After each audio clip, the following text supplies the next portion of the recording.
আলহামদুলিল্লাহ ওয়াসসালাতু ওয়াসসালাম আলা রাসূলিল্লাহ ওয়া আলা আলিহি ওয়া সাহবিহি আজমাইন আম্মা বাদ আউযু বিল্লাহি মিনাশ শাইতানির রাজীম বিসমিল্লাহির রহমানির রহিম ওয়া'তাসিমু বিহাবলিল্লাহি জামিআন ওয়া লা তাফাররাকু রব্বি ইশরাহ লি সাদরি ওয়া ইয়াসসির লি আমরি ওয়াহলুল উকদাতাম মিন লিসানি ইয়াফকাহু কাওলি। আমার শ্রদ্ধেয় গুরুজনেরা এবং প্রিয় আমার ভাই বোনেরা, আপনাদের সবাইকে স্বাগত জানাই ইসলামিক সম্ভাষণে। আসসালামু আলাইকুম ওয়া রাহমাতুল্লাহি ওয়া বারাকাতুহু। আল্লাহ সুবহানাহু ওয়া তাআলার দয়া, শান্তি এবং রহমত আপনাদের সবার উপরে বর্ষিত হোক।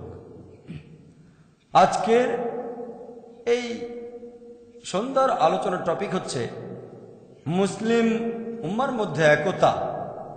টপিক হলো মুসলিম উম্মার মধ্যে একতা। টপিকটা খুবই গুরুত্বপূর্ণ, একেবারে আলাদা আর খুবই স্পর্শকাতর ইস্যু। গুরুত্বপূর্ণ কারণ মুসলিমদেরকে ওই দ্বিমত পোষণ করবে না যে মুসলিম উম্মার মধ্যে কোনো একতা নেই, সেজন্য এটা খুব গুরুত্বপূর্ণ টপিক। আর টপিকটা একেবারে আলাদা কারণ আপনারা সবাই হয়তো এটা জানেন যে আমার বেশিরভাগ লেকচারের উদ্দেশ্য থাকে দাওয়া দেওয়া, প্রধান লক্ষ্য থাকে অমুসলিমরা আর সেই সাথে মুসলিম ভাই বোনেরা। আমি সাধারণত দুই ধরনের লেকচার দিয়ে থাকি। একটা টাইপ, সেটা হলো কম্পারেটিভ রিলিজিয়ান, যেমন ধরেন হিন্দুইজম ও ইসলাম ধর্মের মধ্যে সাদৃশ্য, ইসলাম ও খ্রিস্টান ধর্মের মধ্যে সাদৃশ্য, হিন্দু ধর্মগ্রন্থে মোহাম্মদ সাল্লাল্লাহু আলাইহি সাল্লাম, পৃথিবীর বিভিন্ন ধর্মগ্রন্থে মোহাম্মদ সাল্লাল্লাহু আলাইহি সাল্লাম। যিশু কি ঈশ্বর? যিশু খ্রিস্ট কি আসলে ক্রুশবিদ্ধ হয়েছিলেন? এরকম আরো অনেক। যদিও এই লেকচারগুলোর প্রধান লক্ষ্য হচ্ছে অমুসলিম ভাই বোনেরা, তাদেরকে ইসলাম ধর্ম সম্পর্কে জানাচ্ছি তাদের ধর্মের মাধ্যমে। এতে করে উপকার হয় মুসলিম ভাই বোনদেরও, তারা তাদের অমুসলিম বন্ধুদের দাওয়া দিতে পারে। তাহলে দুজনের জন্যই এই কম্পারেটিভ রিলিজিয়নের ব্যাপারটা, দুজনের জন্যই। অমুসলিমরা ইসলাম সম্পর্কে জানতে পারছে আর মুসলিমরা শিখতে পারছে কিভাবে অমুসলিমদের দাওয়া দিতে হবে। আমি অন্য যে টাইপের লেকচার দেই সেগুলো এমন কিছু ইস্যুর উপর যেগুলো দিয়ে মিডিয়া ইসলামের উপর আক্রমণ করে। যেমন ধরেন ইসলামে নারীর অধিকার, অথবা মানুষ ভাবে আজকের বিজ্ঞান ও প্রযুক্তির যুগে ইসলাম সেকেলে হয়ে গেছে, তাই কোরআন ও আধুনিক বিজ্ঞান। এই দ্বিতীয় টাইপের লেকচারগুলো, এগুলো দুজনের জন্য। মুসলিমরা জানতে পারে ইসলাম নারীদের কি অধিকার দিয়েছে, তারপর ইসলাম কতখানি বিজ্ঞানসম্মত। পাশাপাশি অমুসলিমরাও জানতে পারছে এই সত্যের ধর্ম, এই দিনুল হক কি বলছে। তবে এরকম লেকচার এ পর্যন্ত খুব কমই দিয়েছি যে লেকচারটা শুধুমাত্র মুসলিমদের জন্য। যেমন ধরেন আল কোরআন কি অর্থ বুঝে পড়া উচিত, কারণ কিছু মুসলিম বলে কোরআন না বুঝে পড়লেও চলবে, সেজন্য লেকচারটা দিয়েছি। অথবা দাওয়া অর ডিস্ট্রাকশন, এই লেকচারগুলো শুধুমাত্র মুসলিমদের জন্য, যদিও অমুসলিমদের উপকার হবে, তবে এগুলোর প্রধান লক্ষ্য হচ্ছে মুসলিমরা। সেজন্য আজকের টপিকটা একেবারে আলাদা, কারণ আজকের লেকচারটা মূলত মুসলিম ভাই বোনদের জন্য। অমুসলিমদের উপকার হবে, তবে এর প্রধান লক্ষ্য মুসলিমরা, মুসলিম উম্মার মধ্যে একতা। আর আজকের ইস্যুটা বেশ স্পর্শকাতর। মুসলিমদের উদ্দেশ্যে অন্য লেকচারগুলো এতটা স্পর্শকাতর না। সামান্য কয়েকজন মুসলিম বিশ্বাস করে যে কোরআন অর্থ বুঝে না পড়লেও চলবে, বেশিরভাগই মনে করে কোরআন অর্থ বুঝে পড়তে হবে। সামান্য কিছু মুসলিম বলে দাওয়া দেওয়ার কোনো প্রয়োজন নেই, বেশিরভাগ বলে দাওয়া দেওয়া উচিত। তবে এই টপিক মুসলিম উম্মার একতা বেশ স্পর্শকাতর। এই টপিকটার সাথে আমরা সব মুসলিমই জড়িত আছি, আমরা সব মুসলিমরা জড়িত, সেজন্য বলেছে এটা স্পর্শকাতর। তাই আপনাদের সবাইকে অনুরোধ করব, দয়া করে আপনারা আমার এই লেকচারটা একটু মন দিয়ে শুনবেন। ইনশাআল্লাহ আপনাদের উপকার হবে। আর পাশাপাশি ধর্মেরও সত্যিকার চিত্রটা তুলে ধরা হবে ইনশাল্লাহ। সেজন্য দয়া করে আমার এই লেকচারটা মন দিয়ে শুনবেন। আমার আজকের এই লেকচার মুসলিম উম্মার একতা। আমি হয়তো সবগুলো দিক দিয়ে আলোচনা করতে পারবো না, সবগুলো সমাধান নিয়ে। আমি প্রধান প্রধান বিষয়গুলো নিয়েই বলবো। 1 নম্বর কারণটা মুসলিম উম্মার মধ্যে একতা না থাকার, সেটা হচ্ছে আমাদের মধ্যে এখন অনেক সম্প্রদায়, আর এছাড়াও এখনকার মুসলিম উম্মার মধ্যে অনেকগুলো মতবাদ প্রচলিত আছে। এটাকে বলতে পারেন মাজার, অথবা বলতে পারেন মাসলাক, অথবা বলতে পারেন মুসাল্লা। তাহলে প্রধান কারণ 1 নম্বর, সবচেয়ে প্রধান কারণটা হচ্ছে মুসলিম উম্মার মধ্যে এখন অনেকগুলো সম্প্রদায় এবং অনেকগুলো মতবাদ প্রচলিত আছে। সেটাকে মাজার অথবা মাসলাক অথবা মুসাল্লা বলা হয়। ইনশাল্লাহ আমি অন্ততপক্ষে এই প্রধান পয়েন্টটা নিয়ে আলোচনা করব, অন্যান্য পয়েন্টের চেষ্টা করব। আর আমার এই লেকচারে একটা বড় অংশ সেটা থেকে প্রশ্ন উত্তরের ফরম্যাটে। আমরা দৈনন্দিন জীবনে প্রায় এই প্রশ্নগুলোর মুখোমুখি হই, যাতে করে যখন সেই প্রশ্নটা করা হবে প্রত্যেক মুসলিম ভাই বোন নিজেকে তখন সেই প্রশ্নটা করবেন আর নিজেরাই উত্তর দেবেন। এতে করে আপনারা জানতে পারবেন যে আপনাদের অবস্থানটা আসলে কোথায়। আর আপনারাও হয়তো এটা জানেন যে দাওয়া দেওয়ার মাস্টার কি, অথবা ইসলাম দেওয়ার ক্ষেত্রে পবিত্র কোরআন বলছে, কোরআনের আয়াত বলছে, সূরা ইমরানের 64 নম্বর আয়াতে উল্লেখ করা হয়েছে, বলা হয়েছে, কুল ইয়া আহলাল কিতাব, বলো হে কিতাবীগণ, তাআলু ইলা কালিমাতিন সাওয়াইন বাইনানা ওয়া বাইনাকুম, এসো সেই কথা যা আমাদের ও তোমাদের মধ্যে এক। প্রথম সাদৃশ্যটা কি? আল্লাহ না'বুদা ইল্লাল্লাহ, আমরা আল্লাহ ছাড়া কারো ইবাদত করি না, ওয়ালা নুশরিকা বিহি শাইয়্যান, আমরা অন্য কাউকে তার শরীক করি না, ওয়ালা ইয়াত্তাখিযা বা'দুনা বা'দান আরবাবান মিন দুনিল্লাহ, আল্লাহ ব্যতীত আমাদের নিজেদের ভেতর থেকেও অন্য কাউকে রব বলে গ্রহণ করি না। যদি তারা মুখ ফিরিয়ে নেয়, ফাকুলু শাদু, বলো তোমরা সাক্ষী থাকো বিআন্না মুসলিমুন, যে আমরা মুসলিম, আল্লাহর কাছে নিজের ইচ্ছাকে সমর্পণ করি। আমি এর আগে অনেক লেকচারেই বলেছি যে পবিত্র কোরআনের আয়াত যেটা বলছে, এসো সেই কথা যা আমাদের ও তোমাদের মধ্যে এক। যদিও এখানে আহলে কিতাবদের কথা বলা হয়েছে, যার অর্থ ইহুদি ও খ্রিস্টান, আমার মতে এটা অমুসলিমদের যে কেউকে বোঝাতে পারে। হতে পারে সে হিন্দু অথবা বৌদ্ধ অথবা জৈন। এসো সেই কথা যা আমাদের ও তোমাদের মধ্যে এক। আর যদি আরেক ধাপ এগিয়ে যান, আমার মত অনুযায়ী এটা মুসলিম উম্মার ক্ষেত্রেও ব্যবহার করা যায়। যখন মুসলিম উম্মার মধ্যে মতভেদ থাকে, সবচেয়ে সেরা সমাধান হলো তাআলু ইলা কালিমাতিন সাওয়াইন বাইনানা ওয়া বাইনাকুম, এসো সেই কথা যা আমাদের ও তোমাদের মধ্যে এক। তাহলে কোরআনের এই আয়াতটা আমার মত অনুযায়ী মুসলিম উম্মার ক্ষেত্রেও ব্যবহার করা যায়। এটাই ইসলাম দেওয়ার সবচেয়ে সেরা উপায়, যাতে করে মুসলিমরা সবাই সরল পথে আসতে পারে। সাধারণত আপনি যে মুসলিমকে জিজ্ঞেস করেন ইসলাম ধর্মে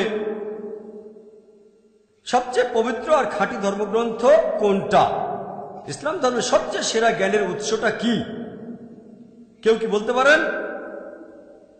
কোরআন। মাশাআল্লাহ, এজন্য কোনো পুরস্কার পাবেন না। সহজ প্রশ্ন, সহজ উত্তর। কেউ এখানে দ্বিমত পোষণ করবেন না।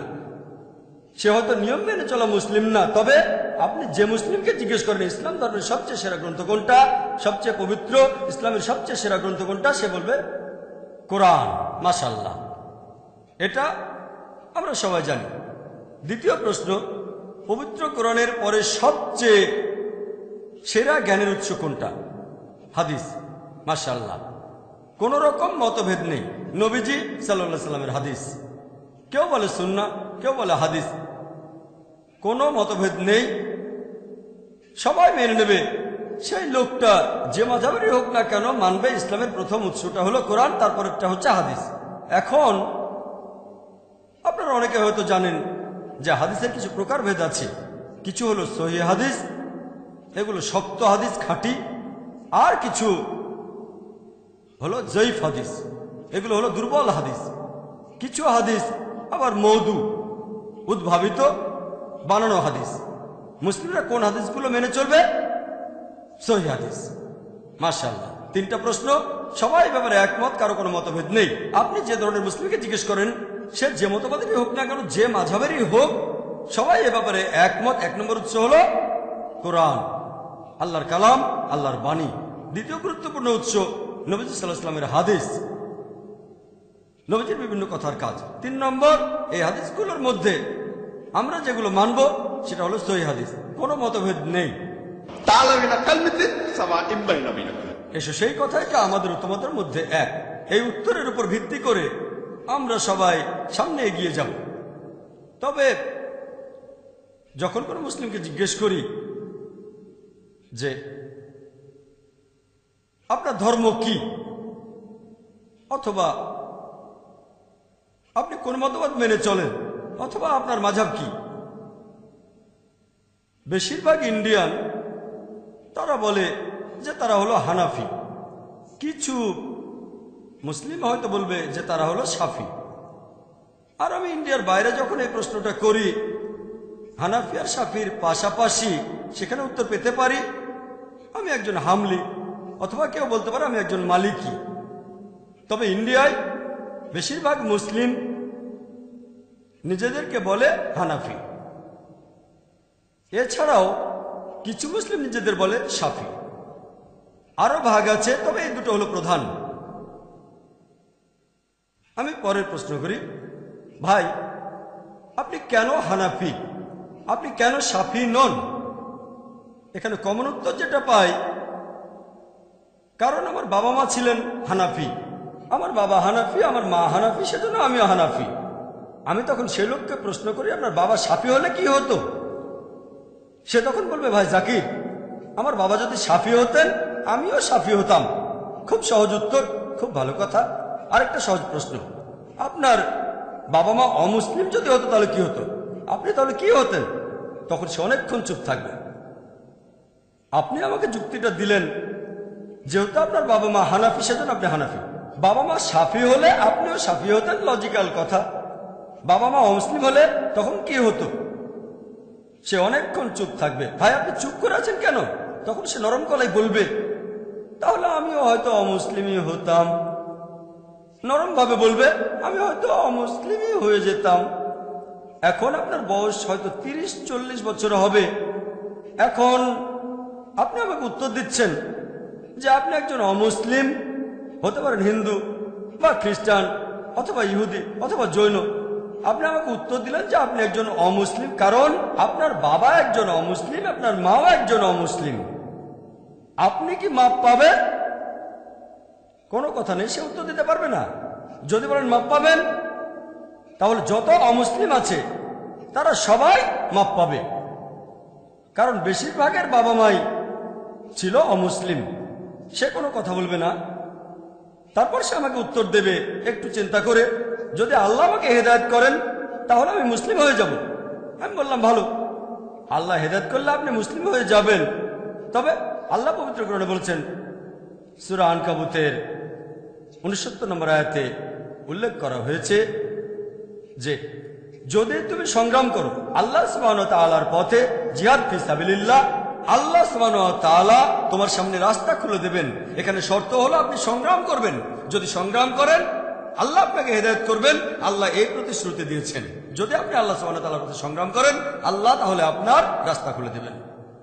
তাহলে শর্ত হলো যদি সংগ্রাম করেন আল্লাহ আপনার রাস্তা খুলে দেবেন।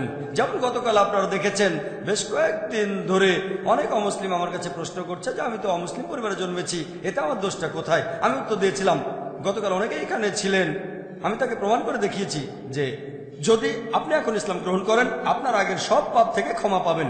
তাহলে এভাবে একটা সুযোগ পাবেন। অনেক অমুসলিম ইসলাম গ্রহণ করেছে। তাহলে শর্ত হলো আপনাকে সংগ্রাম করতে হবে। কোন অমুসলিমকে হয়তো বলেছেন আপনি, তাদের ইসলাম ধর্ম মেনে চলা উচিত সত্যকে পাওয়ার জন্য। যদি কোনো অমুসলিম আপনাকে প্রশ্ন করে আপনি কেন মুসলিম, যদি উত্তর দেন যে আমার বাবা ছিল মুসলিম, সেই অমুসলিম বলবে সত্যি করে বলেন তো আপনি কখনো সত্যিকে খোঁজার চেষ্টা করেছেন? তাহলে আপনার দায়িত্ব ইসলাম সম্পর্কেও জ্ঞান অর্জন করা। পড়বেন কোরআন এবং হাদিস, বাধ্যতামূলক। অমুসলিমদের পাশাপাশি মুসলিমদেরও বলবেন আপনারা সত্যের পথে থাকেন। আমি কি বলতে পারি আলহামদুলিল্লাহ? আপনার বাবা মা মাশাআল্লাহ হানাফি বা শাফি, তারা তো সবাই মুসলিম। আমার বাবা মাও মুসলিম ছিলেন আলহামদুলিল্লাহ, সেজন্য আমিও মুসলিম। আল্লাহর দয়া আলহামদুলিল্লাহ। তাকে পরের প্রশ্ন করব যে ভাই, আপনি বললেন আপনি একজন হানাফি, কোনটা বেশি ভালো? হানাফি বেশি ভালো নাকি শাফি বেশি ভালো? এটা আমার পরের প্রশ্ন। কোনটা বেশি ভালো, হানাফি না শাফি? এই সব মুসলিম সম্প্রদায়ের বেশিরভাগ লোক এখানে উত্তর দেবে, চারজন আলেম এটা বানিয়েছেন। সুন্নিদের মধ্যে চারটা আলাদা মাযহাব অথবা বলা যায় সম্প্রদায়, সবাই এই উত্তরটাই দেয়। সুন্নিদের মধ্যে চারটা মতবাদ, হানাফি, মালিকি, শাফি, হামলি, এই চারটা আলাদা মতবাদের সবাই হলো বারহাক, তারা সবাই সঠিক। কিছু লোক বলবে হানাফি হলে ঠিক আছে, কেউ বলবে শাফি হলে ঠিক আছে, তবে বেশিরভাগ মুসলিমই বলছে চারজন আলেমই ঠিক বলেছেন, তারা চারজনই সঠিক কথা বলেছেন। তারপর থেকে আরেকটা সহজ প্রশ্ন করি, প্রশ্নটার সাথে সবাই মোটামুটি পরিচিত, মোটেও কঠিন না, সহজ। তারপর প্রশ্ন করি, ভাই আপনার মুসাল্লার ভেতরে আপনার মাসালাকে আপনার মাঝাবে হানাফি মুসাল্লায় দেখবেন, ধরেন একজন লোক অজু করল, তারপর দুর্ঘটনাবশত সে একটা মহিলাকে অথবা মহিলা তাকে টাচ করলো, এখন তার অজুটা কি ভেঙে যাবে নাকি অজুটা ঠিক থাকবে? বলেন দেখি আপনার মত অনুযায়ী কি, অজুটা কি ভাঙলো নাকি? তাহলে কথা হলো, তার কি এখনো অজুটা আছে নাকি অজুটা ভেঙে গেছে? একজন হানাফি বলবে যে হানাফি মাযহাবের নিয়মে তার অজুটা ভাঙবে না। আমি তখন বললাম ভালো, এবারে পরের প্রশ্ন করি, শাফি মাযহাবের নিয়মে, শাফি মুসাল্লার নিয়মে যদি একজন লোক দুর্ঘটনাবশত কোনো মহিলাকে অথবা মহিলা সে পুরুষকে স্পর্শ করে, যে লোকটা কিছুক্ষণ আগে অজু করেছে, এখন তার অজুটা কি ঠিক থাকবে নাকি ভেঙে যাবে অজুটা? তার অজু কি ঠিক থাকবে নাকি তার অজু করতে হবে আবার? এর উত্তরটা হবে মাশাআল্লাহ, আপনারা সবাই এটা জানেন, সহজ প্রশ্ন সহজ উত্তর, অজু ভেঙে যায়, এটা কঠিন কিছু না। এখন পর্যন্ত সবগুলো প্রশ্ন সহজ, যে শাফি মুসাল্লার ভেতরে শাফি মাযহাবে অজুটা ভেঙে যাবে। এবারে পরের প্রশ্ন, এটাও খুব সহজ। আমি প্রশ্ন করছি, প্রিয় ভাইরা, দুটো কি একসাথে সঠিক হতে পারে? যে একজন মুসলিমের জন্য অজু ভেঙে যাবে যদি সে কোনো মহিলাকে স্পর্শ করে, আর অন্য একজন মুসলিমের জন্য অজু ভাঙবে না যদি সে অজু করা অবস্থায় কোনো মহিলাকে স্পর্শ করে। এখানে দুজনের কথাই কি সঠিক হতে পারে? আমি জিজ্ঞেস করছি না যে কে সঠিক, কারণ কে সঠিক বলতে গেলে কোরআন হাদিসের জ্ঞান থাকতে হবে। আমার প্রশ্ন সহজ, দুই পক্ষের কথাই কি সঠিক হতে পারে? না। সহজ প্রশ্ন, সহজ উত্তর, এজন্য পুরস্কার পাবেন না।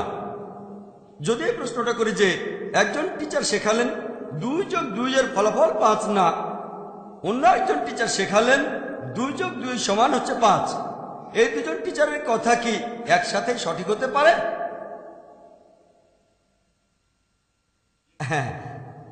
যে লোকটা অঙ্ক করতে জানে না সে হয়তো বলবে হ্যাঁ, আমি আপনার সঙ্গে একমত। যে লোকটা অঙ্ক করতে জানে না সে হয়তো বলবে হ্যাঁ, কিন্তু যাদের অঙ্ক সম্পর্কে সামান্য জ্ঞান আছে, যে অন্তত ক্লাস 3-4 পর্যন্ত পড়েছে, সে লোক বলবে না, কারণ সবাই জানে 2+2 সমান 4।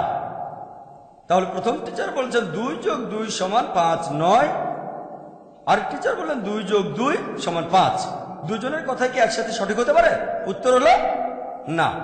সহজ, মনে হয় আপনাদের বেশিরভাগই ক্লাস 4 পাস করেছেন। কিন্তু এখন যদি আপনাদের একটু কঠিন প্রশ্ন করি, 375-এর সাথে 625-কে যদি গুণ করি তাহলে হবে 10,525,000। এক টিচার এটা বললেন, আরেক টিচার বললেন 375-কে যদি 625 দিয়ে গুণ করা হয় তার ফলাফল 10,525,000 হবে না। দুজনের কথা কি একসঙ্গে সঠিক হতে পারে? না। এজন্য ম্যাথমেটিশিয়ান হতে হবে না। যদি জিজ্ঞেস করি কার কথা সঠিক, কে সঠিক, তাহলে আপনি ক্যালকুলেটর নিয়ে হিসেব করে সেটা বের করবেন। যদি অঙ্ক ভালো পারেন কিন্তু লজিক্যাল হন, একজন বলছেন ফলাফল 10,525,000, আরেকজন বলছেন ফলাফল 10,525,000 না।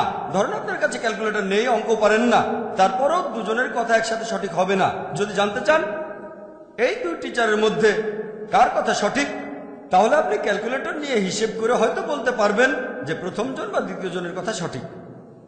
ঠিক? সবাই আমার সঙ্গে একমত?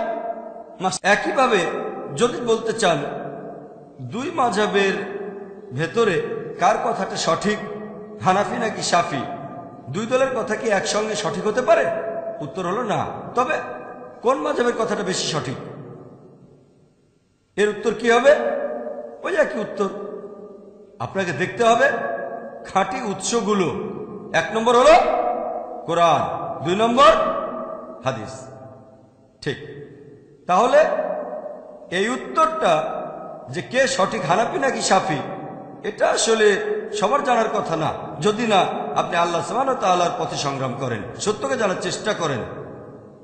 আল্লাহ সুবহানাহু ওয়া তাআলা পবিত্র কোরআনে বলেছেন, সূরা মাইদার 6 নম্বর আয়াতে উল্লেখ করা হয়েছে, ইয়া আইয়ুহাল্লাযীনা আমানু, হে মুমিনগণ, যখন তোমরা নামাজের জন্য প্রস্তুত হবে, মুখমণ্ডল ধোবে এবং তোমাদের হাত তোমরা কোণে পর্যন্ত ধোবে, পানি দিয়ে মাথা মাসাজ করবে, তারপর তোমাদের পা গোড়ালি পর্যন্ত ধোবে। তার মানে নামাজ পড়ার আগে ওযু করাটা বাধ্যতামূলক। আর যদি তখন জানাবা অবস্থায় থাকেন তাহলে আপনাকে গোসল করতে হবে। আয়াতটা এরপর বলছে, যদি তোমরা অসুস্থ থাকো, যদি কোনো অসুখ হয়, অথবা সফরে থাকো, অথবা যখন প্রকৃতিটাকে সাড়া দিয়ে তোমরা ফিরে আসবে, টয়লেট থেকে ফিরে আসবে, অথবা কোনো মহিলার সাথে সঙ্গত হও, কোনো মহিলাকে স্পর্শ করো, এবং যদি তোমরা কোথাও পানি না পাও, পরিষ্কার বালি নেবে অথবা মাটি, সেটা দিয়ে মুখ হাত মাসে করো। তায়াম্মুমের কথা বলা হচ্ছে, কোনো পানি না থাকলে তায়াম্মুম করেন। কোরআনের এই আয়াতটার উপর ভিত্তি করে যেটা বলছে, কোনো মহিলা যদি স্পর্শ করে বা মহিলাকে স্পর্শ করলে, এখানে আরবি শব্দ হলো লামাস, এর মূল আরবি শব্দ মাসা। এটার উপর ভিত্তি করে যে কোনো মহিলাকে টাচ করলে, অথবা আপনি কোনো মহিলাকে টাচ করলেন, আপনাকে আবার ওযু করতে হবে, আর পানি না থাকলে তায়াম্মুম করতে হবে। অথবা আপনাকে গোসল করতে হবে। গোসল, ওযু অথবা তায়াম্মুম, 3টা অপশন। কোথাও পানি না থাকলে তায়াম্মুম করবেন। এখন এই আরবি শব্দ মাসা, এই শব্দটা দুটো অর্থ ডিকশনারি খুললে আপনারাও দেখতে পাবেন। মাসা শব্দের অর্থটা কি? এর অর্থ দুটো, একটা শারীরিক স্পর্শ, আরেকটা সহবাস করা। তাহলে এই দুইজন মহান আলেম, তারা খুব জ্ঞানী ছিলেন। ইমাম আবু হানিফা রাহমাতুল্লাহ আলাইহি, আল্লাহ তাকে শান্তিতে রাখুন, তিনি আয়াতের অর্থ করেন, যদি কোনো মহিলার সাথে সহবাস করেন তাহলে আপনার ওযু অথবা গোসল করাটা বাধ্যতামূলক হয়ে যায়। এখানে মাসা শব্দটার অর্থ হচ্ছে সহবাস করা।